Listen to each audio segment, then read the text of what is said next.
પછી આ રીતે થોડું અધકચરું તમારે મિક્સ કરી દેવાનું રહેશે।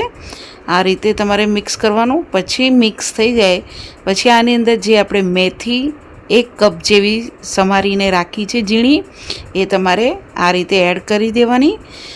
હવે મેથી એડ થઈ જાય પછી તમારે આને બરાબર મિક્સ કરી દેવાનું છે। તમારે પાણી નાખતા પહેલાં જો મેથી એડ કરવી હોય તો તમે એડ કરી શકો છો, પણ પાણીની સાથે જો આ રીતે થોડુંક મેથી એડ કરશો તો મેથી સરસ એવી લોટમાં ચીપકી જાય છે। અને આ રીતે પછી તમારે એકદમ કડક બી નહીં અને બહુ સોફ્ટ બી નહીં એવો લોટ બાંધીને તમારે રેડી કરવાનું છે। હાથમાં ચીપકે તો થોડું થોડું લોટમાં તેલ નાખીને તમારે મિક્સ કરવાનું રહેશે। હવે આપણે અહીંયા આ રીતે બંધાઈ જાય પછી આ રીતે નાના નાના તમારે મુઠિયા બનાવવાના છે। તમે જોઈ શકો છો ગોળ, લંબગોળ જે તમને ગમે એવા શેપના તમારે મુઠિયા બનાવવાના। હું મીડિયમ લંબગોળ